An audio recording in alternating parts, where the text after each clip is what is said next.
Hello my dear students, welcome to Bhavya chemistry academy BCA NEET UG 2025 के chemistry के achievers batch में हम बात कर रहे हैं चैप्टर स्ट्रक्चर ऑफ एटम की, जिसमें वीडियो लेक्चर 5 आज हम डिस्कस करने वाले हैं, जिसका टॉपिक है Planck's quantum theory of radiation. इस वीडियो लेक्चर में हम कौन कौन से टॉपिक्स कवर कर लेंगे? हम इस वीडियो लेक्चर में बात करेंगे Planck's quantum theory of radiations की, इंपॉर्टेंट फीचर्स ऑफ फोटोन की, applications of Planck's quantum theory that is black body radiations की। तो वीडियो बहुत ही इंटरेस्टिंग और बहुत ही इन्फॉर्मेटिव होने वाला है और आपके नीट यूजी 2025 के लिए क्वेश्चन इसमें से बन सकता है, इंपॉर्टेंट है, तो ध्यान से देखिएगा। आइए वीडियो की शुरुआत करते हैं। सबसे पहले हम बात करते हैं Planck's quantum theory of radiations क्या है उसके बारे में। Max Planck in 1901 put forwarded a theory known as Planck's quantum theory, which regards electromagnetic radiations made up of particles. Max Planck ने 1901 में एक थ्योरी फॉरवर्ड की जिसका नाम था प्लैंक्स क्वांटम थ्योरी। और ये जो थ्योरी है प्लैंक्स क्वांटम थ्योरी, ये ऐसा मान के चलती है कि इलेक्ट्रोमैग्नेटिक रेडिएशंस पार्टिकल्स से मिलके बने होते हैं। Okay, it was further extended by Einstein in 1905। इस थ्योरी को फर्दर आइंस्टीन ने एक्सटेंड किया 1905 में। इस थ्योरी के मेन पॉइंट्स क्या थे देखते हैं ध्यान से। The main points of this theory are as follows. देखिए ध्यान से बात करते हैं main points of this theory के।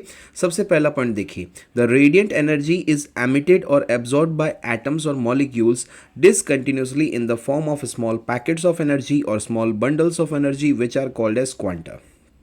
जो रेडिएंट एनर्जी होती है, इलेक्ट्रोमैग्नेटिक रेडिएशंस होते हैं, वो एमिट और एब्जॉर्ब किए जाते हैं एटम्स और मॉलिक्यूल्स के द्वारा डिसकंटिन्यूसली। कंटिन्यूसली नहीं होता, डिसकंटिन्यूसली होता है इन the form of small packets of energy. जो एनर्जी का एब्जॉर्प्शन होगा या एनर्जी का एमिशन होगा वो डिसकंटिन्यूस होगा और स्मॉल पैकेट्स ऑफ एनर्जी के फॉर्म में होगा, स्मॉल बंडल्स ऑफ एनर्जी के फॉर्म में होगा, जिसे क्वांटा कहा जाता है। ठीक है, अब आगे देखिए। सेकेंड पॉइंट देखिए, in case of light these energy packets और energy bundles are called as photons. Generally तो इसे क्वांटा कहा जाता है जब हम पैकेट्स ऑफ एनर्जी और बंडल्स ऑफ एनर्जी की बात करते हैं, लेकिन हम लाइट की जब बात करते हैं तो इन्हीं एनर्जी के पैकेट्स को और एनर्जी के बंडल्स को क्वांटा कहा जाता है। ठीक है, तीसरा पॉइंट देखिए, the energy of each photon is directly proportional to the frequency of radiations. जो फोटोन की एनर्जी है वो एनर्जी ऑफ फोटोन जो है वो रेडिएशंस की फ्रीक्वेंसी के या फोटोन की फ्रीक्वेंसी के डायरेक्टली प्रोपोर्शनल होता है। That means E is directly proportional to nu. E is equal to h nu, because proportionality sign हटाने पर एक कांस्टेंट आएगा, प्रोपोर्शनलिटी कांस्टेंट H, तो E is equal to h nu हो जाएगा।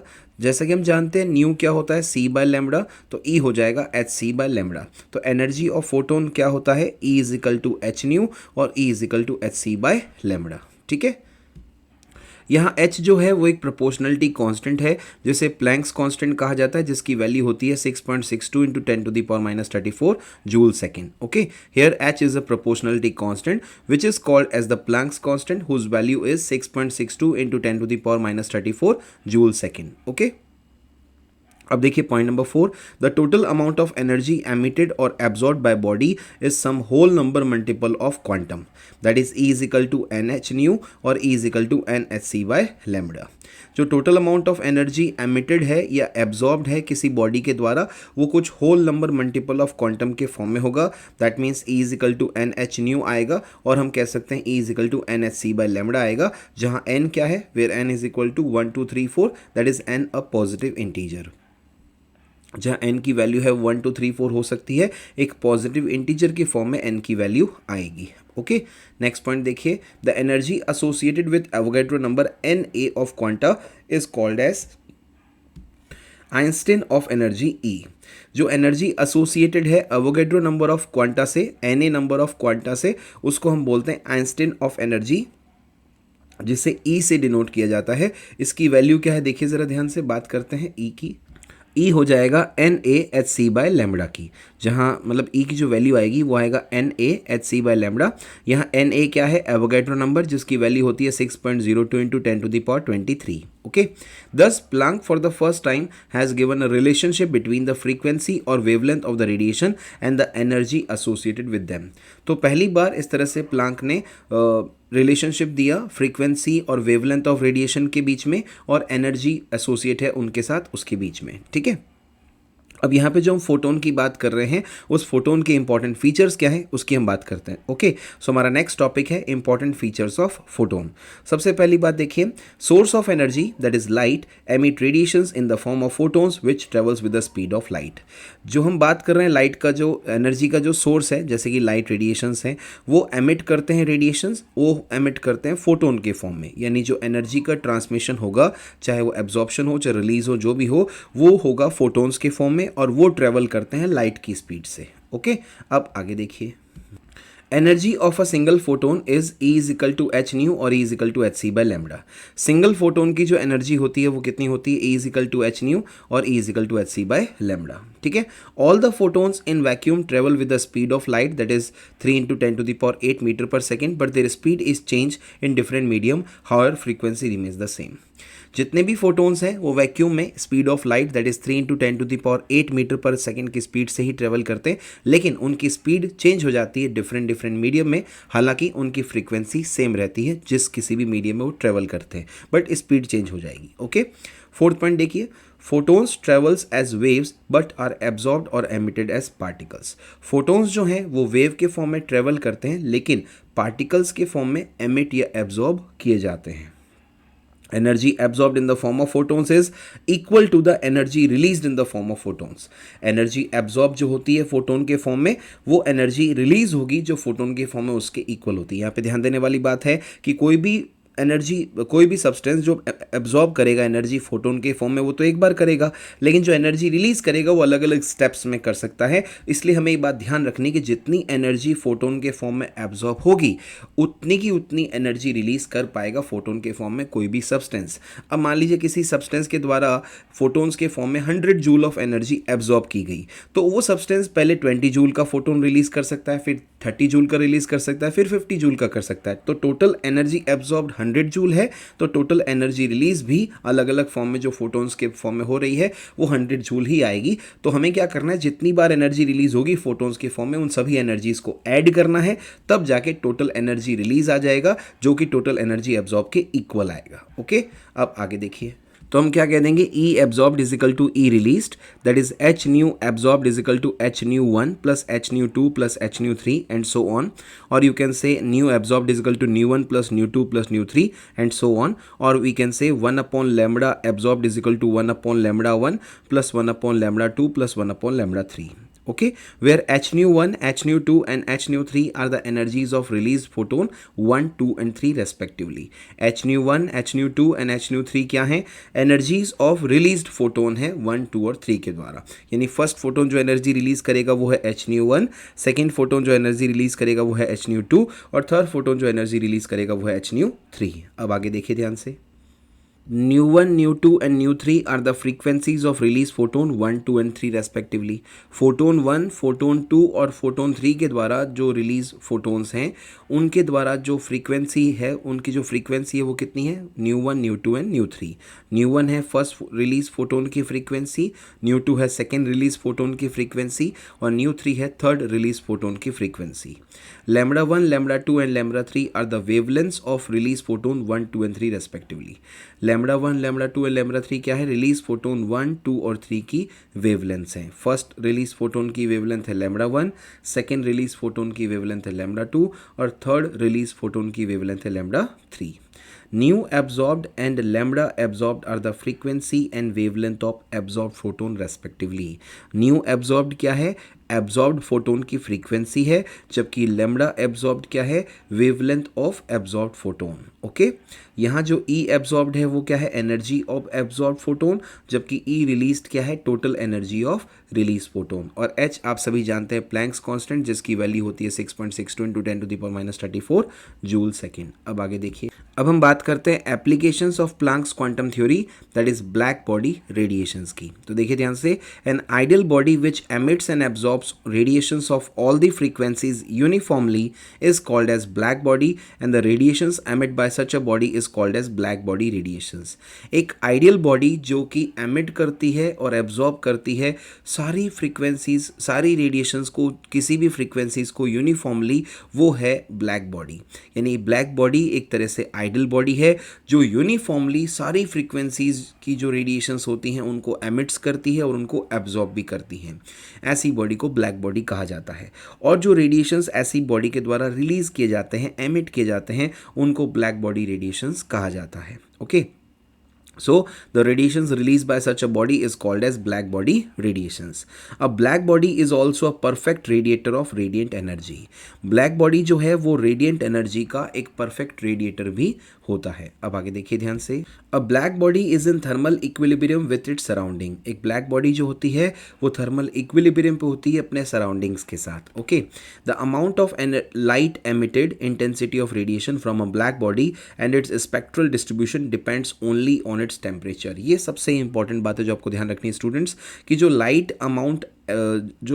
अमाउंट ऑफ लाइट एमिट होती है, एक तरह से जो इंटेंसिटी ऑफ रेडिएशन है ब्लैक बॉडी की from a black body is and it's spectral distribution, और जो उसका स्पेक्ट्रल डिस्ट्रीब्यूशन है पूरा का पूरा वो उसके टेम्परेचर पे ही डिपेंड करता है। यानी कि एक ब्लैक बॉडी की जो इंटेंसिटी ऑफ रेडिएशंस हैं और जो उसका स्पेक्ट्रल बिहेवियर है, स्पेक्ट्रल डिस्ट्रीब्यूशन है, वो ब्लैक बॉडी के टेम्परेचर पे ही डिपेंड करता है। Okay, at a given temperature intensity of radiation emitted increases with the increase in wavelength. अगर आपने टेम्परेचर फिक्स कर दिया, एक गिवन टेम्परेचर का मतलब है आपने टेम्परेचर कांस्टेंट कर दिया, उस समय क्या होगा, intensity of radiation emitted increases with increase of wavelength, यानी जैसे जैसे वेवलेंथ बढ़ेगा वैसे वैसे इंटेंसिटी ऑफ रेडिएशन एमिटेड बढ़ेगा, reaches a maximum value at a given wavelength, और फिर मैक्सिमम वैल्यू तक पहुंच जाएगा एक गिवन वेवलेंथ पे, और फिर उसके बाद डिक्रीज होना स्टार्ट हो जाएगा वेवलेंथ फर्दर इंक्रीज होने पे, and then starts decreasing with further increase of wavelength. जैसे कि आप देख सकते हैं इंटेंसिटी और वेवलेंथ का रिलेशनशिप, पहले क्या हुआ, वेवलेंथ बढ़ने पर, टेम्परेचर फिक्स है यहाँ पे, पहले वेवलेंथ बढ़ने पर इंटेंसिटी बढ़ेगी, मैक्सिमम तक जाएगी और फिर डिक्रीज होगा। ओके, और आप देख सकते हैं हाई टेम्परेचर पर इंटेंसिटी हायर है, लोअर टेम्परेचर पर इंटेंसिटी लो है।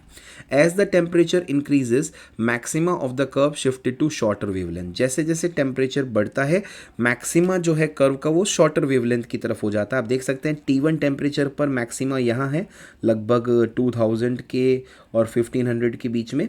ओके, और जब आपने टेम्परेचर बढ़ाया T2 कर दिया तो मैक्सिमा इधर आ गया 1000 के आसपास। ओके, और अगर आप टेम्परेचर T3 और बढ़ा देते हैं तो फिर ये और शॉर्टर वेवलेंथ की तरफ लेफ्ट साइड में शिफ्ट हो जाएगा। तो जैसा कि कहना चाह रहे हैं टेम्परेचर जैसे जैसे बढ़ेगा जो मैक्सिमा है इंटेंसिटी वेवलेंथ कर्व का वो शॉर्टर वेवलेंथ की तरफ शिफ्ट हो जाता है।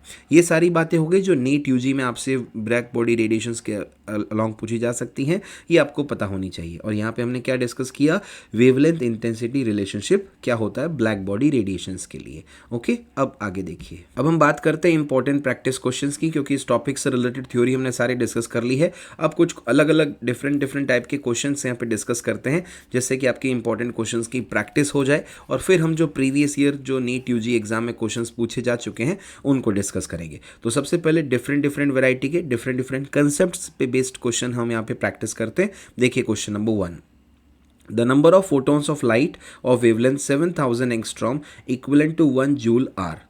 1 जूल एनर्जी के बराबर कितने फोटोन्स ऑफ लाइट होंगे जिनकी वेवलेंथ 7000 एंगस्ट्रॉम है। आपके पास ऑप्शन है 3.52 into 10 to the power -18, 3.52 into 10 to the power 18, 50,000, 1 into 10 to the power 5। तो पहली बात तो स्टूडेंट ध्यान रखिए, नंबर ऑफ फोटोन का वैल्यू कभी भी माइनस में नहीं होता, ऐसे आंसर्स पॉसिबल नहीं। तो पहला आंसर तो बिल्कुल गलत है।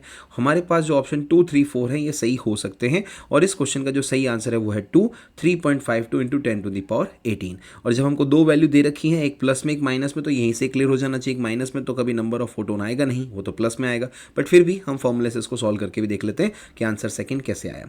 तो देखिए explanation, E is equal to NHC by lambda. हमको N कैलकुलेट करना है तो ये हो जाएगा E लैम्बडा अपॉन HC।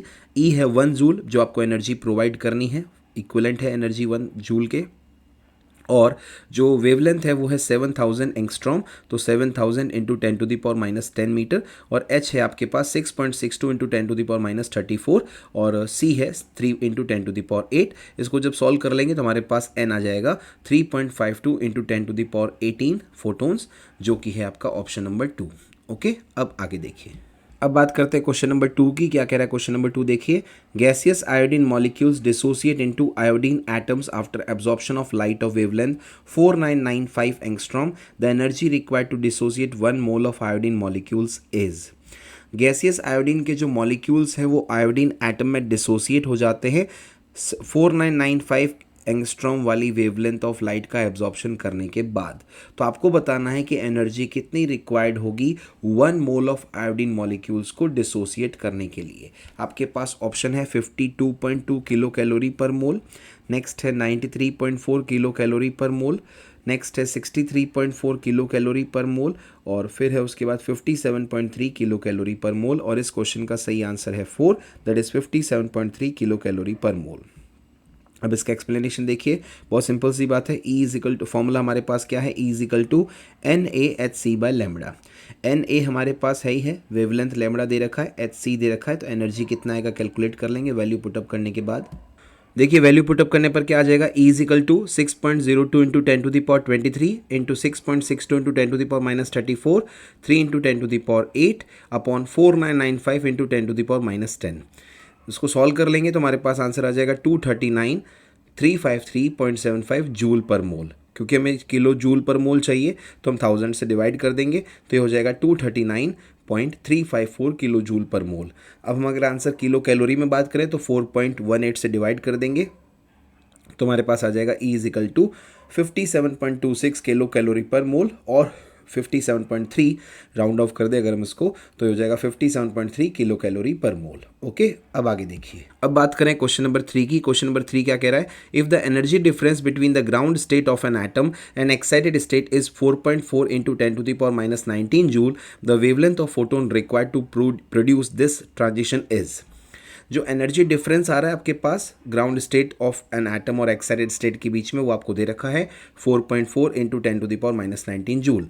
आपको बताना है जो वेवलेंथ ऑफ फोटोन रिक्वायर्ड होगा इस ट्रांजिशन को प्रोड्यूस करने के लिए, जिसकी एनर्जी 4.4 इंटू 10⁻19 जूल है, वो कितना होगा। तो बेसिकली आपको यहाँ पे वेवलेंथ कैलकुलेट करनी है फोटोन की, और उसकी एनर्जी दे रखी है। कैसे करेंगे, ऑप्शन है आपके पास 4.5 into 10⁻7 metre, 4.5 into 10⁻7 nanometre, 4.5 into 10⁻7 angstrom and 4.5 into 10⁻7 centimetre.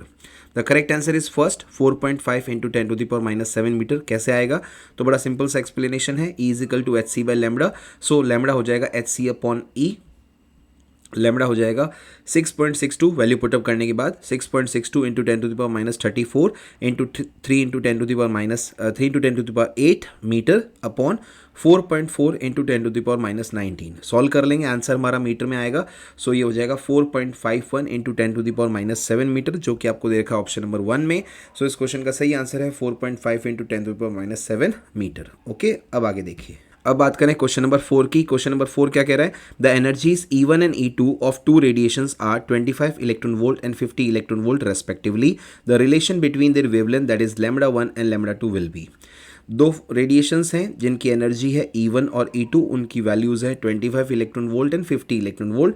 तो आपको बताना है इन रेडिएशंस की वेवलेंथ जो है λ1 और λ2, उनमें करेक्ट रिलेशन क्या होगा। फर्स्ट ऑप्शन है आपके पास λ1 इज इक्वल टू 1/2 λ2, सेकेंड है λ1 इक्वल टू λ2, थर्ड है λ1 इज इक्वल टू 2 λ2, और फोर्थ है λ1 इज इक्वल टू 4 λ2। ओके, अब इसका सही आंसर और एक्सप्लेनेशन देखते हैं। इस क्वेश्चन का सही आंसर है थर्ड। तो एक्सप्लेनेशन देखिए, E is inversely proportional to lambda, so E1 upon E2 is equal to λ2 upon λ1।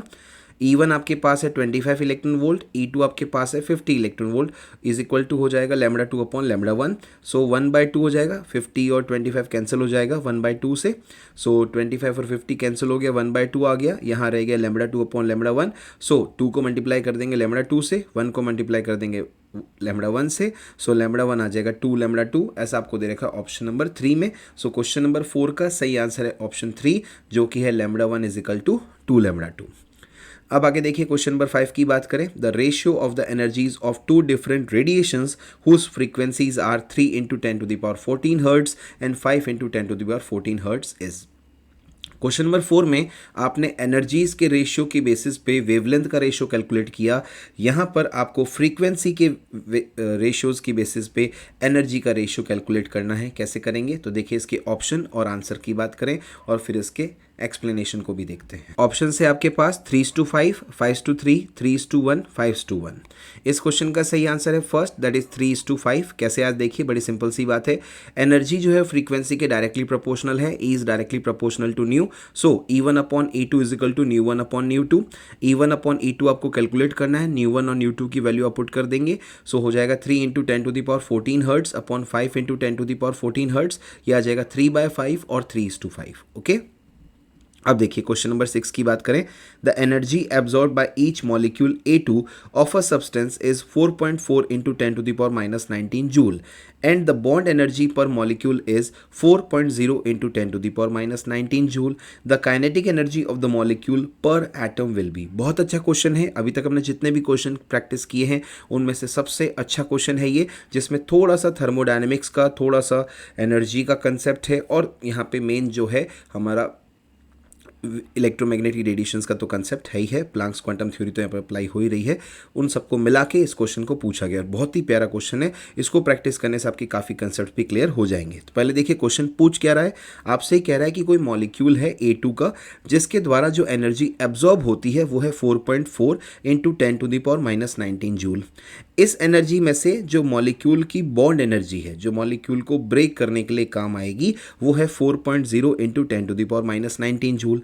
अब इतनी एनर्जी जो बॉन्ड एनर्जी है वो तो इस एनर्जी एब्जॉर्ब में से कंज्यूम हो जाएगी, जो पीछे बची एनर्जी होगी वो मॉलिक्यूल की काइनेटिक एनर्जी होगी। So the kinetic energy of the molecule, अब आपको ये काइनेटिक एनर्जी डायरेक्ट नहीं बतानी है, आपको बताना है kinetic energy of the molecule per atom क्या होगी वो आपको बतानी है। तो पहले हम इसके ऑप्शंस देखते हैं, फिर इसका आंसर देखते हैं, फिर इसका एक्सप्लेनेशन देखते हैं। ओके, ध्यान से।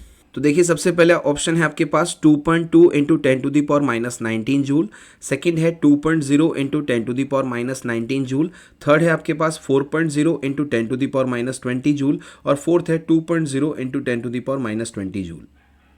इस क्वेश्चन का सही आंसर है फोर्थ, दैट इज 2.0 × 10⁻20 जूल।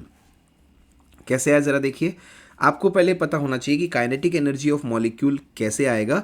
जो एनर्जी एब्जॉर्ब किया गया मॉलिक्यूल के द्वारा, उसमें से जो मॉलिक्यूल की बॉन्ड एनर्जी पर मॉलिक्यूल है उसको माइनस कर देंगे। एनर्जी कितनी एब्जॉर्ब की गई मॉलिक्यूल के द्वारा, 4.4 × 10⁻19 जूल, माइनस जो बॉन्ड एनर्जी पर मॉलिक्यूल है वो कितनी है, 4.0 × 10⁻19 जूल।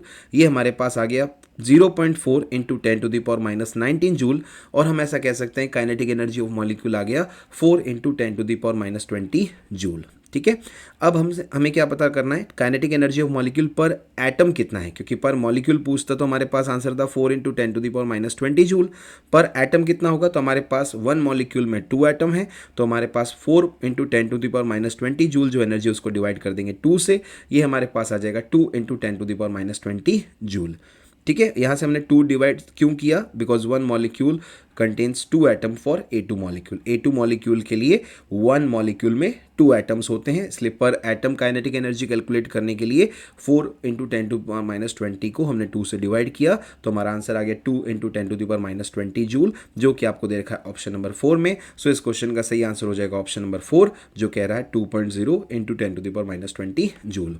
उम्मीद करते हैं क्वेश्चन आपको समझ में आया होगा, बहुत ही प्यारा क्वेश्चन है। अब आगे देखिए ध्यान से। अब देखिए question number 7, a PN photodiode is made up of a material with a band gap of 2.0 electron volt. The minimum frequency of the radiation that can be absorbed by the material is nearly. The options are 20 × 10⁻14 hertz, 10 × 10⁻14 hertz, 5 × 10⁻14 hertz and 1 × 10⁻14 hertz। यहाँ पे student जो question number 7 आपसे पूछा गया है, इसमें जो energy है आपको इलेक्ट्रॉन वोल्ट के फॉर्म में दे रखी है। हम एनर्जी की वैल्यू जूल में रखते हैं, तब हमारा आंसर जो फ्रीक्वेंसी का वो हर्ट्स के फॉर्म में आ जाता है। तो बेसिकली हमें करना क्या है, 2.0 इलेक्ट्रॉन वोल्ट को हमें जूल में कन्वर्ट करना है, फिर हम E = h न्यू वाला फॉर्मूले से न्यू कैलकुलेट कर लेंगे। इस क्वेश्चन का सही आंसर है थर्ड, दैट इज 5 × 10⁻14 हर्ट्स। कैसे है जरा देखते हैं। तो जैसा कि मैंने अभी आपसे कहा, E = h न्यू हमारा एनर्जी ऑफ फोटोन का फॉर्मूला होता है। सो न्यू क्या आ जाएगा, E/h। E कितना है, 2.0 इलेक्ट्रॉन वोल्ट, तो जैसे कि हमने कहा इलेक्ट्रॉन वोल्ट को जूल में कन्वर्ट करना होगा और 1 इलेक्ट्रॉन वोल्ट होता है 1.602 इंटू 10⁻⁻19 जूल। सो 2 इलेक्ट्रॉन वोल्ट हो जाएगा 2 इंटू 1.602 इंटू 10⁻⁻19 जूल। अब इस एनर्जी की वैल्यू को और एच की वैल्यू को पुट कर देंगे तो हमारे पास न्यू आ जाएगा। तो देखिए ध्यान से, न्यू हो जाएगा हमारे पास 2.0 into 1.602 into 10⁻⁻19 upon 6.62 into 10⁻⁻34। So nu आ जाएगा 2.0 इंटू 1.602 अपॉन 6.62 इंटू 10⁻15। सॉल्व कर लेंगे तो 0.484 इंटू 10⁻15 हर्ट्स, और we can say after rounding off 0.5 into 10⁻+15 hertz. और इसको जब हम सॉल्व कर लें, मतलब 0.5 को हम पावर हटा लें यहाँ पे, तो फ्रीक्वेंसी आ जाएगी हमारे पास नियरली 5 इंटू 10⁻14 हर्ट्स। ओके, अब देखिए question number 8। The value of Planck's constant is 6.63 into 10⁻34 joule second. The velocity of light is 3.0 into 10⁸ metre per second. Which value is closest to the wavelength in nanometre of a quantum of light with frequency 8 into 10⁻15 second inverse. Planck constant की value आपको दे रखी है, velocity of light की value आपको दे रखी है, आपको बताना है वेवलेंथ ऑफ लाइट नैनोमीटर में क्या होगी जिसकी फ्रीक्वेंसी है 8 इंटू 10⁻15 सेकेंड इनवर्स। आपके ऑप्शन है 4 इंटू 10⁻1, 3 इंटू 10⁻7, 2 इंटू 10⁻25, 5 इंटू 10⁻18। अब देखिए ध्यान से, इस क्वेश्चन का सही आंसर है फर्स्ट। अब कैसे है जरा एक्सप्लेनेशन देखते हैं। Nu is equal to c by lambda, so lambda is equal to c by nu. C कितना आपके पास 3 into 10⁸ metre per second, nu है आपके पास 8 इंटू 10⁻15 सेकेंड इनवर्स, तो ये आपके पास आ जाएगा 3/8 इंटू 10⁻7 मीटर और 0.375 इंटू 10⁻7 मीटर।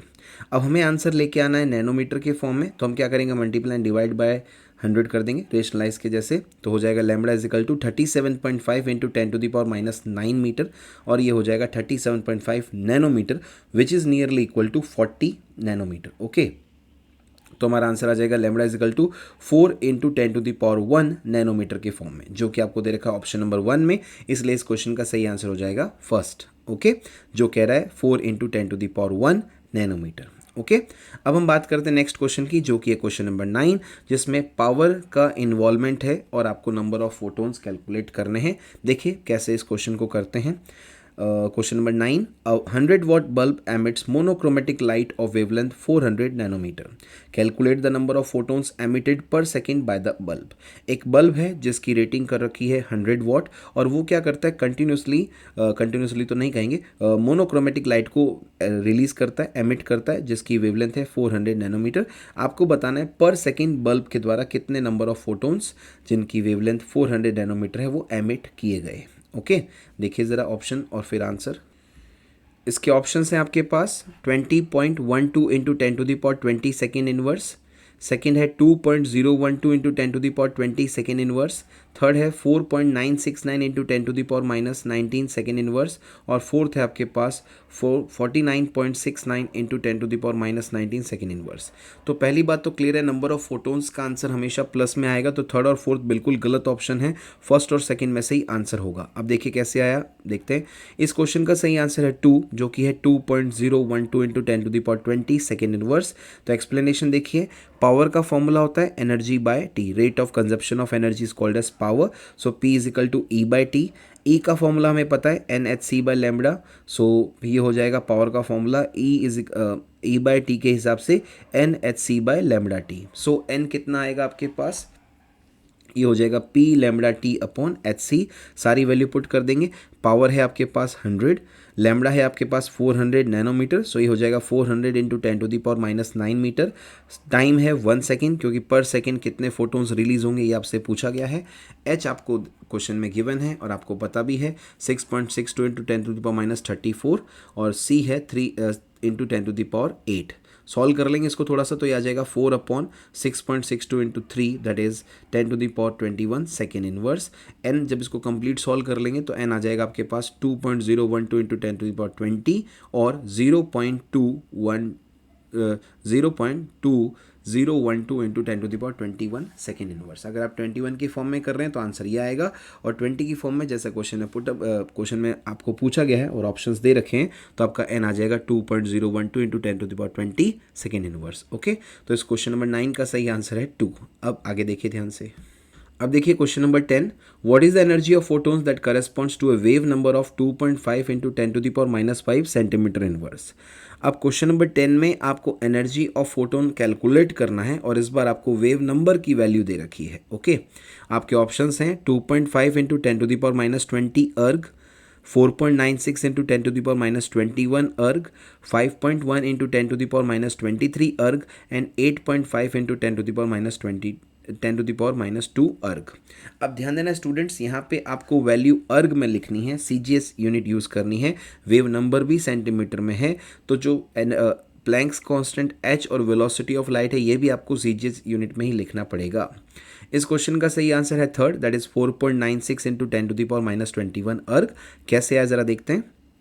हमारा फॉर्मूला है एनर्जी का E is equal to h c by lambda, और हम कह सकते हैं E is equal to h c nu bar, क्योंकि न्यू बार क्या होता है 1/λ। ठीक है, अब देखिए वैल्यू पुट करते हैं। सबसे पहले प्लैंक्स कांस्टेंट कितना होता है सीजीएस यूनिट में 6.62 इंटू 10⁻27 अर्ग सेकेंड। C कितना है 3 इंटू 10⁻10 सेंटीमीटर सेकेंड इनवर्स, और वेव नंबर आपको दे रखा है 2.5 इंटू 10⁻5 सेंटीमीटर इनवर्स। इसको जब सॉल्व कर लेंगे तो E आ जाएगा 49.65 इंटू 10⁻22, और यू कैन से 4.965 इंटू 10⁻21 अर्ग, जो कि आपको दे रखा है ऑप्शन नंबर 3 में, इसलिए क्वेश्चन नंबर 10 का सही आंसर हो जाएगा ऑप्शन नंबर 3। अब आगे देखिए क्वेश्चन नंबर 11 अगेन पावर से रिलेटेड है, और यहाँ पे भी पावर आपको कैलकुलेट करना है और पावर वाला फॉर्मूला ही आप यूज़ करेंगे। तो देखिए कैसे करेंगे। Question number 11, a laser produces a radiation at a wavelength of 337.1 nanometre if the number of photon emitted is 5.6 into 10⁻24 per second, calculate the power of this laser. एक laser है जो कि वेवलेंथ एमिट करता है जिसकी value है 337.1 nanometre, और वो जो लेज़र है वो 5.6 इंटू 10⁻24 फोटोन्स पर सेकेंड एमिट करता है, और आपको बताना उस लेज़र का पावर कितना है। आपके पास ऑप्शन है, पहला ऑप्शन है 3.33 इंटू 10⁻6 जूल पर सेकेंड, सेकेंड है 3.33 इंटू 10⁻5 जूल पर सेकेंड, थर्ड है 1.56 इंटू 10⁻6 जूल पर सेकेंड, और फोर्थ है 15.6 इंटू 10⁸ जूल पर सेकेंड। इस क्वेश्चन का सही आंसर है first, that is 3.33 into 10⁻6 joule पर सेकेंड। एक्सप्लेनेशन क्या होगा देखिए। पावर का फॉर्मूला बड़ा सिंपल है, rate of consumption of energy E/T के हिसाब से NhC बाय लैम्बडा टी। तो n कितना है 5.6 इंटू 10⁻24, h कितना है 6.62 इंटू 10⁻34, c कितना है 3 इंटू 10⁸, लैम्बडा कितना है 337.1 इंटू 10⁻9 मीटर, क्योंकि नैनोमीटर दे रखा है, और टाइम है पर सेकेंड के हिसाब से 1। सो पावर आ जाएगा आपके पास 3.33 इंटू 10⁻6 जूल पर सेकेंड, जो कि आपको दे रखा है ऑप्शन नंबर 1 में, यानी 11 नंबर क्वेश्चन का सही आंसर है first, that is 3.33 into 10⁻6 joule पर सेकेंड। अब आगे देखिए क्वेश्चन नंबर 12, एक बहुत ही इंटरेस्टिंग क्वेश्चन है, देखिए ध्यान से। A quantum of light having energy E has a wavelength equal to 7200 angstrom. The frequency of light which corresponds to energy equal to 3A is. एक क्वांटम ऑफ लाइट है, energy E है उसकी, और wavelength है 7200 angstrom. आपको बताना है frequency of light क्या होगी उस फोटोन के लिए जिसकी एनर्जी है 3E। आपके पास ऑप्शन है 1.25 into 10⁻14 second inverse, 1.25 into 10⁻15 second inverse, 1.25 into 10⁻13 second inverse and 1.25 into 10⁻16 second inverse. इस क्वेश्चन का सही आंसर है 2, that is 1.25 into 10⁻15 second inverse. अब कैसे है ज़रा देखते हैं। सबसे पहले एनर्जी E हमें कैलकुलेट करनी है जिसके लिए वेवलेंथ है 7200 एंगस्ट्रॉम। कैसे करेंगे। E is equal to h c by lambda, h है हमारे पास 6.62 इंटू 10⁻34, c है 3 इंटू 10⁸, और लैम्बडा है 7200 इंटू 10⁻10। ये हमारे पास आ जाएगा 0.275 इंटू 10⁻18 जूल। ओके, अब आगे देखिए। अब जैसा कि 3E की बात कर रहा है हमारे पास क्वेश्चन में कि एनर्जी 3 टाइम्स है, 3E इजिकल टू h नहीं हो जाएगा, सो न्यू आएगा हमारे पास 3E upon h।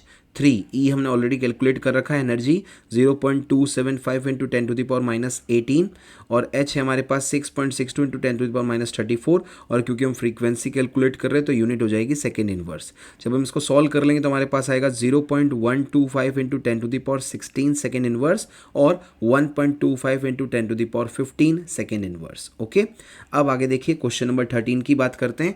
Question number 13 बहुत ही प्यारा क्वेश्चन है जिसमें thermodynamics plus structure of atom दोनों को मिक्स करके बनाया गया और ये अभी तक का सबसे प्यारा क्वेश्चन है। एक हमने वो क्वेश्चन देखा था क्वेश्चन नंबर 6 जो था आई थिंक, एक क्वेश्चन नंबर 13 है। दोनों ही बहुत प्यारे क्वेश्चन है और ये क्वेश्चन अगर आपने प्रैक्टिस कर लिया तो आप मिक्स चैप्टर से जो क्वेश्चन पूछे जाते हैं उनको भी आप इजीली समझ पाएंगे क्योंकि इसमें थर्मोडायनेमिक्स भी इन्वॉल्व है और इसमें स्ट्रक्चर ऑफ एटम का प्लैंक्स क्वांटम थ्योरी भी इन्वॉल्व है। देखिए ध्यान से question number 13, bond dissociation energy of A B molecule is 300 kilo joule per mole. एक ए बी मॉलिक्यूल है जिसकी बॉन्ड डिसोसिएशन एनर्जी की वैल्यू आपको दे रखी है 300 किलो जूल पर मोल। अब आगे देखिए, the number of moles of photon of wavelength 6625 angstrom requires to dissociate 3 moles of AB molecule is। जो moles of photon, जो number of moles of photon आपको चाहिए जिनकी wavelength है 6625 एंगस्ट्रॉम, वो कितनी होगी जो कि 3 moles of A B molecule को डिसोसिएट कर दे। तो पहले तो आपको ये समझना है कि जो बॉन्ड डिसोसिएशन एनर्जी दे रखी है वो तो 1 ए बी मॉलिक्यूल के लिए है 300 किलो जूल पर मोल। ठीक है, आप ऐसे 1 मोल के लिए है, इसी तरह से आप 3 मोल्स के लिए निकालोगे, फिर आप वहाँ से number of moles of photon calculate करोगे। ओके, जिनकी वेवलेंथ आपको दे रखी है। ऑप्शन है आपके पास 1, 2, 3 एंड 5। इस क्वेश्चन का सही आंसर है option 4, that is 5 moles of photons of wavelength 6625 will be required to dissociate 3 moles of A B molecules. अब ये कैसे आया तो इसका एक्सप्लेनेशन देखते हैं। देखिए ध्यान से, देखिए explanation, bond dissociation energy of A B molecule is given 300 kilo joule per mole. So total bond dissociation energy of 3 A B molecules कितना हो जाएगा 3 into 300 that is 900 kilo joule per mole. Energy का formula क्या होता है n h c by lambda. So n कितना हो जाएगा E lambda upon h c. E कितना है 900 किलो जूल पर मोल, तो 900 किलो के लिए हो जाएगा 10⁻³ और पर मोल के लिए हो जाएगा 6.02 इंटू 10⁻23। लैम्बडा आपको दे रखा है क्वेश्चन में 6625 इंटू 10⁻10। एच की वैल्यू होती है 6.62 इंटू 10⁻34 और सी है 3 इंटू 10⁸। इसको जब सॉल्व कर लेंगे तो हमारा आंसर आ जाएगा 5। ओके, चलिए अब बात करते हैं क्वेश्चन नंबर 14 की। कुछ थ्योरेटिकल क्वेश्चन भी प्रैक्टिस करते हैं प्लैंक्स क्वांटम थ्योरी पे बेस्ड। तो देखिए ध्यान से, क्वेश्चन नंबर 14 जो स्टेटमेंट बेस्ड क्वेश्चन है, चूज द इनकरेक्ट स्टेटमेंट। आपको बताना है जो नीचे स्टेटमेंट्स दे रखे हैं उनमें से इनकरेक्ट स्टेटमेंट कौन सा है, यानी 3 स्टेटमेंट करेक्ट होंगे और एक इनकरेक्ट होगा। जो इनकरेक्ट है वो आपको बताना है कौन सा है। पहला ऑप्शन देखिए, every object emit radiation whose predominant frequency depends on its temperature. हर कोई ऑब्जेक्ट जो है वो रेडिएशन एमिट करता है और उसकी जो फ्रीक्वेंसी है वो डिपेंड करती है उसके टेम्परेचर पे। अब आगे देखिए, the quantum energy of wave is proportional to its frequency. जो एनर्जी ऑफ वेव है वो उसकी फ्रीक्वेंसी पे डिपेंड करता है। थर्ड है photons are quanta of light, बिल्कुल सही बात है। और फोर्थ है value of Planck constant depends on energy. ये बात बिल्कुल गलत है। फोर्थ वाली बात, प्लैंक कांस्टेंट की वैल्यू फिक्स होती है, वो किसी पर डिपेंड नहीं करती है।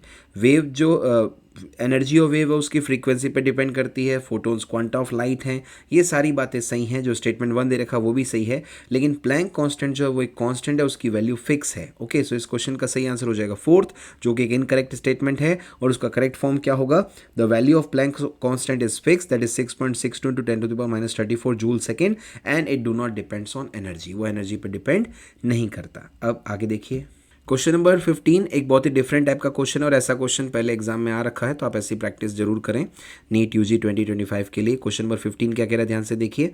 अ body absorbs a photon of wavelength 300 nanometre and it reemits 2 photons. If the wavelength of first photon is 400 nanometre then what will be the wavelength of second photon? जैसा आपको कंसेप्ट सिखा रखा है कि जो एनर्जी एब्जॉर्ब होगी वो energy release के इक्वल होगी, तो उस हिसाब से हमारा फॉर्मूला क्या हो जाएगा, लैम्बडा का 1 upon lambda absorb will be equal to 1 upon lambda 1 plus 1 upon lambda 2। क्योंकि बॉडी जो फोटोन एब्जॉर्ब कर रही है उसकी वेवलेंथ है 300 नैनोमीटर, सो लैम्बडा एब्जॉर्ब्ड हो जाएगा 300 नैनोमीटर, और 2 फोटोन्स रिलीज कर रही है। फर्स्ट फोटोन की वेवलेंथ है 400 नैनोमीटर, तो हमारा लैम्बडा 1 हो जाएगा 400 नैनोमीटर, और लैम्बडा 2 हमको कैलकुलेट करना है। So 1 upon lambda absorb will be equal to 1 upon lambda 1 plus 1 upon lambda 2। So 1 upon 300 is equal to 1 upon 400 plus 1 upon lambda 2। 1 upon lambda 2 हमको कैलकुलेट करना है, ये हो जाएगा it is equal to 1 upon 300 minus 1 upon 400। 1 upon lambda 2 will be equal to 400 minus 300, 300 into 400। Okay, so 1 upon lambda 2 हम calculate कर लेंगे, LCM ले लेंगे 400 माइनस 300 एंड 300 इंटू 400। ओके, अब इसको सॉल्व करते हैं। तो सॉल्व किया तो 1 अपॉन लैम्बडा 2 आ गया 100 upon 1 2 4 times 0 that is 1,20,000। So 1 upon lambda 2 आ जाएगा 1 अपॉन 1200, 20 से 20 कैंसिल हो जाएंगे, लैम्बडा 2 हमारे पास आ जाएगा 1200 नैनोमीटर। ओके, चलिए अब बात करते हैं नेक्स्ट क्वेश्चन की। Question number 16, wavelengths of 2 photons are 4,000 angstrom and 8,000 angstrom respectively, then what will be the ratio of their energies. 2 photons हैं, उनकी वेवलेंथ दे रखी है 4,000 और 8,000 एंगस्ट्रॉम, तो बताना है कि उनकी एनर्जीज का रेशियो क्या होगा। ऑप्शन है 1:1, 2:1, 1:2 एंड 4:1। इस क्वेश्चन का सही आंसर है सेकंड, दैट इज 2:1। कैसे है जरा इसका एक्सप्लेनेशन देखते हैं।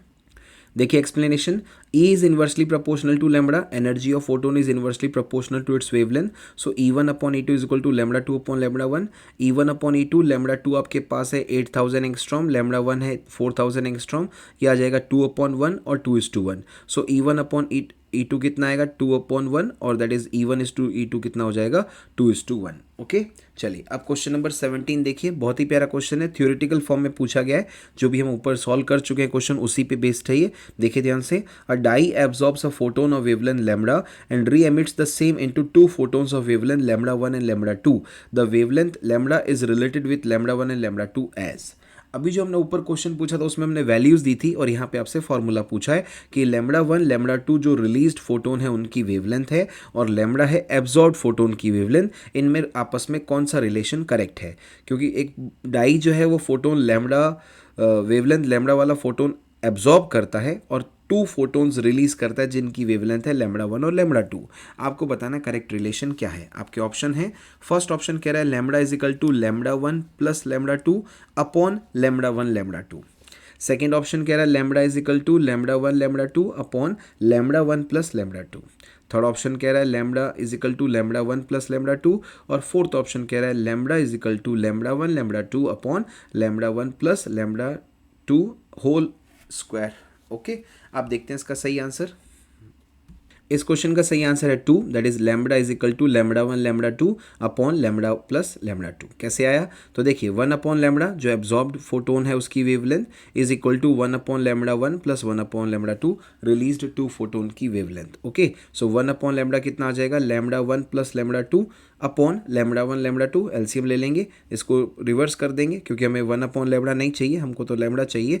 लैम्बडा हो जाएगा lambda 1 lambda 2 upon lambda 1 plus lambda 2, जो कि आपको दे रखा है ऑप्शन नंबर 2 में। ओके, चलिए क्वेश्चन नंबर 18 एक डिफरेंट टाइप का क्वेश्चन है। देखिए, the number of photons of light having wave number x in 10 joule of energy source is. 10 joule of energy का कोई सोर्स है आपके पास जिसमें वेव नंबर है x, और ऐसे कितने फोटोन्स ऑफ लाइट हमको रिक्वायर्ड होंगे जिनका वेव नंबर x है, जो कि 10 जूल ऑफ एनर्जी सोर्स के अंदर प्रेजेंट होते हैं। देखिए ज़रा option, the options are 10 HCX, second है HC अपॉन 10x, थर्ड है 10 अपॉन HCX, और फोर्थ है नन ऑफ दीज। इस क्वेश्चन का सही आंसर है third, that is 10 upon HCX। कैसे है जरा इसका एक्सप्लेनेशन देखते हैं। एनर्जी का फॉर्मूला होता है NHC बाय लैम्बडा, और हम कह सकते हैं NHC न्यू बार। सो n क्या हो जाएगा, E अपॉन HC न्यू बार। न्यू बार आपको दे रखा है x है, तो n नंबर ऑफ फोटोन्स आपके पास आ जाएंगे 10 अपॉन HCX, जो कि दे रखा है ऑप्शन नंबर थर्ड में। ओके, सो क्वेश्चन नंबर 18 का करेक्ट आंसर हो जाएगा थर्ड, जो कि है 10 अपॉन HCX। अब हम बात करते हैं क्वेश्चन नंबर 19 की। ये एक थ्योरेटिकल क्वेश्चन है, देखिए जरा क्या कह रहा है। Which of the following relates to photons both as wave motion and as a stream of particles.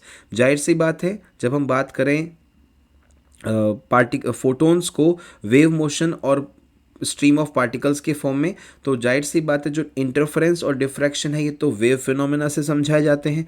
E is equal to m c square particle nature से रिलेटेड है, और जब हम वेव मोशन के फॉर्म में और स्ट्रीम ऑफ पार्टिकल्स के form में बात कर रहे हैं फोटोन के लिए, तो वो आ जाएगा प्लैंक्स क्वांटम थ्योरी, जिसके लिए एनर्जी होती है is equal to h nu. So question number 19 का करेक्ट आंसर हो जाएगा फोर्थ। तो देखिए ध्यान से, क्वेश्चन नंबर 19 का करेक्ट आंसर है fourth. According to Planck's quantum theory E is equal to h nu, photon travels as wave but are absorbed और emitted as particle. Planck quantum theory कहती है कि जो फोटोन की एनर्जी है वो है E is equal to h nu, और फोटोन्स वेव के फॉर्म में तो ट्रेवल होते हैं बट एब्जॉर्ब्ड और एमिट किए जाते हैं पार्टिकल्स के फॉर्म में। ठीक है, अब देखिए क्वेश्चन नंबर 20 क्या कह रहा है, which will have higher energy, किसकी एनर्जी हायर होगी, a photon of violet light having lambda 4000 angstrom और a photon of red light having lambda 7000 angstrom. तो आपके पास दो फोटोन है, वॉयलेट लाइट और रेड लाइट का। वॉयलेट लाइट की वेवलेंथ है 4000 एंगस्ट्रॉम, और जो एनर्जी और जो लैम्बडा है रेड लाइट का वो है 7000 एंगस्ट्रॉम। तो इसका आंसर है energy of violet light is more than energy of red light. Violet light वाले फोटोन की एनर्जी ज़्यादा होगी रेड लाइट वाले के कंपैरिजन में। अब कैसे आया तो देखते हैं। एक्सप्लेनेशन सिंपल सी बात है, यहाँ पे क्या कहेंगे हम कि एनर्जी इन्वर्सली प्रोपोर्शनल है लैम्बडा के। तो लैम्बडा किसका ज़्यादा है, रेड लाइट का। वॉयलेट लाइट का लैम्बडा कम है, तो वॉयलेट लाइट की एनर्जी रेड लाइट से ज़्यादा होगी। Okay, so lambda of violet light is less than lambda of red light, so energy of violet light is more than energy of red light, so violet light will be having higher energy. Okay, अब हम बात करते हैं question number 21 की। क्या कह रहा है क्वेश्चन नंबर 21, देखिए, the energy of 1 mole of photon of radiations having frequency 5 × 10⁻14 hertz is. एक फोटोन है, एक रेडिएशंस का जो एनर्जी रिलीज़ कर रहा है यहाँ पे वो है 1 मोल ऑफ फोटोन्स की एनर्जी आपको बतानी है, और उसका फ्रीक्वेंसी आपको दे रखा है 5 × 10⁻14 हर्ट्ज। तो एनर्जी क्या होगी जब फ्रीक्वेंसी आपको दे रखा है, बट यहाँ पे ध्यान रखना 1 मोल ऑफ फोटोन है। ओके, तो आपके ऑप्शंस है 160 kilo joule per mole, 180 kilo joule per mole, 200 kilo joule per mole and 220 kilo joule per मोल। अब हम इसका आंसर और इसका एक्सप्लेनेशन देखते हैं। तो देखिए ध्यान से, क्वेश्चन का सही आंसर है थर्ड। अब कैसे है जरा देखते हैं। तो बड़ा सिंपल सा एक्सप्लेनेशन है, E is equal to h nu तो होता ही है, बट यहाँ पे 1 मोल की बात हो रही है, तो E is equal to NaH nu हो जाएगा। So E is equal to 6.02 × 10⁻23, Na की वैल्यू आ गई। 6.62 × 10⁻34, ये H की वैल्यू आ गई, और न्यू जो कि है 5 × 10⁻14, और ये आपका आंसर आ जाएगा जूल पर मोल में। सो ये आएगा 200 × 10⁻3 जूल पर मोल। 10⁻3 को हम किलो के फॉर्म में एक्सप्रेस कर सकते हैं, तो हमारा आंसर आ जाएगा 200 किलो जूल पर मोल। तो इस तरह से आपने देखा हमने 21 क्वेश्चंस प्रैक्टिस किए डिफरेंट टाइप्स के, जिससे आपका कंसेप्ट पूरा अच्छे से क्लियर हो गया और आपको समझ में आ गया कि यहाँ पे कौन कौन से क्वेश्चंस बन सकते हैं। तो अगर नीट यूजी में कोई क्वेश्चन पहले बना है एग्जाम में या अब आगे बनेगा, वो इन्हीं 21 के टाइप्स का होगा। यहाँ आपको ये बात सारी अच्छे से समझ में आ गई। अब हम क्या करते हैं, प्रीवियस ईयर क्वेश्चन जो नीट यूजी एग्जाम में पूछे जा चुके हैं प्लैंक्स क्वांटम थ्योरी पे बेस्ड, उसकी प्रैक्टिस करते हैं। ठीक है, तो देखिए previous year questions of NEET UG exam based on this topic Planck's quantum theory. Question number 1 क्या कह रहा है, देखिए, calculate the energy in joule corresponding to the light of wavelength 45 nanometer. 45 nanometer wavelength वाली लाइट के लिए एनर्जी जूल में कितनी होगी। प्लैंक कांस्टेंट आपको दे रखा है 6.16 × 10⁻34 जूल सेकेंड, और स्पीड ऑफ लाइट c है 3 × 10⁸ मीटर पर सेकेंड। तो देखिए ध्यान से, आपके ऑप्शंस हैं 6.67 × 10⁻15, 6.67 × 10⁻11, 4.42 × 10⁻15 एंड 4.42 × 10⁻18। ये क्वेश्चन आपसे AIPMT 2014 में पूछा गया था। इसका करेक्ट आंसर है 4, जो कि है 4.42 × 10⁻18। एक्सप्लेनेशन बड़ा सिंपल है, E is equal to HC by lambda formula होता है।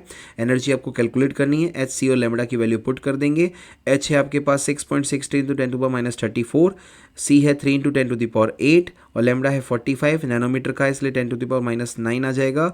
आंसर आएगा आपका जूल के फॉर्म में, ये आएगा 4.42 × 10⁻18 जूल, जो कि आपको दे रखा ऑप्शन नंबर 4 में। सो क्वेश्चन नंबर 1 जो कि AIPMT 2014 में पूछा गया था, उसका करेक्ट आंसर है 4th, दैट इज 4.42 × 10⁻18 जूल। अब बात करें क्वेश्चन नंबर 2 की, देखिए ध्यान से। क्वेश्चन नंबर 2 क्या कह रहा है, the value of Planck constant is 6.63 × 10⁻34 joule second, the speed of light is 3 × 10⁻17 nanometer second inverse, which value is closest to the wavelength in nanometre of a quantum of light with frequency 6 × 10⁻15 second inverse. Planck constant की value आपको दे रखी है, speed of light की value आपको दे रखी है, आपको बताना है वेवलेंथ की कौन सी वैल्यू नैनोमीटर में क्लोजेस्ट होगी जिसकी फ्रीक्वेंसी है 6 इंटू 10⁻15। आपके ऑप्शंस हैं 25, 50, 75 एंड 10। ये क्वेश्चन आपसे AIPMT 2013 में पूछा गया था और ऐसा क्वेश्चन हम प्रैक्टिस कर चुके हैं जो पहले एग्जाम में पूछा जा चुका है। इसका सही आंसर है सेकंड, दैट इज़ 50। कैसे आया ज़रा बात करते हैं एक्सप्लेनेशन की। तो देखिए ध्यान से, nu is equal to c by lambda formula होता है, सो लैम्बडा हो जाएगा सी अपॉन न्यू। सी है आपके पास 3 इंटू 10⁻17 नैनोमीटर सेकेंड इनवर्स और न्यू है आपके पास 6 into 10⁻15 second inverse. So lambda आपके पास आ जाएगा 3 into 10⁻17 nanometer second inverse and upon 6 into 10⁻15 second inverse. Second inverse cancel हो जाएगा, 3 और 6 भी कैंसिल हो जाएंगे, 15 से 17 कैंसिल हो जाएगा, 10 की पावर 2 बचेगा और यहाँ पे है 2, सो ये हो जाएगा 100/2 दैट इज़ 50 नैनोमीटर, जो कि आपको दे रखा है सेकंड ऑप्शन में। तो इस तरह से स्टूडेंट्स आपने देखा, इस वीडियो लेक्चर में हमने बात की प्लैंक्स क्वांटम थ्योरी की, हमने इंपॉर्टेंट फीचर्स ऑफ फोटोन्स को भी समझा, प्लैंक्स क्वांटम थ्योरी का जो एप्लीकेशंस है ब्लैक बॉडी रेडिएशन उनके बारे में बात की, उसके साथ अफेक्टिंग फैक्टर्स भी देखे, फिर हमने इंपॉर्टेंट डिफरेंट वैरायटी के क्वेश्चंस भी प्रैक्टिस किए यहाँ पे, लगभग हमने 21 क्वेश्चंस यहाँ पे प्रैक्टिस किए डिफरेंट टाइप्स के, और फिर हमने प्रीवियस ईयर क्वेश्चंस जो है नीट यूजी एग्जाम में पूछे जा चुके हैं वो भी आपके साथ डिस्कस किए। उम्मीद करते हैं जो भी यहाँ पे आपको समझा है वो समझ में आया होगा। फिर भी अगर कोई कंसेप्ट या कोई बात या कोई क्वेश्चन आपको नहीं समझ में आया हो, कहीं पे कोई कन्फ्यूजन रह गया हो, आप उसको कमेंट सेक्शन में मेंशन कीजिए, उस पर बेस्ड हम एक सेपरेट वीडियो अलग से बना देंगे। और अभी तक आपने हमारे चैनल को सब्सक्राइब नहीं किया है तो जरूर सब्सक्राइब करें ताकि नीट यूजी अचीवर्स बैच में केमिस्ट्री के रिलेटेड जितने भी वीडियोज़ हैं वो आपका नोटिफिकेशन उसको आपको मिलता रहे। ओके, और आप इंडिया के किसी भी कोने से नीट यूजी की प्रिपरेशन कर रहे हैं 2025 के लिए, तो आप यूट्यूब चैनल भव्य केमिस्ट्री एकेडमी यूट्यूब चैनल पर जाकर नीट यूजी के केमिस्ट्री के अचीवर्स बैच में अपने रिक्वायरमेंट के अकॉर्डिंग वीडियो देखिए, और वहाँ पे आपको जो भी टॉपिक हमसे पढ़ना है आप वो भी उसमें मेंशन कर सकते हैं। आप सिंसियरली अपनी पढ़ाई करते रहिए, और जहाँ कहीं पे भी आपको ज़रूरत लगे आप भव्य केमिस्ट्री एकेडमी यूट्यूब चैनल पर कमेंट सेक्शन पर जाके मैंशन कीजिए, हम आपकी प्रिपरेशन के लिए रेडी हैं और जो भी आपको डाउट आएगा वहाँ पर आपकी हेल्प करेंगे। Okay, so all the very best from Team BCA for a neat preparation of chemistry, and study sincerely. Best of luck for your preparation. Thank you very much for watching this video.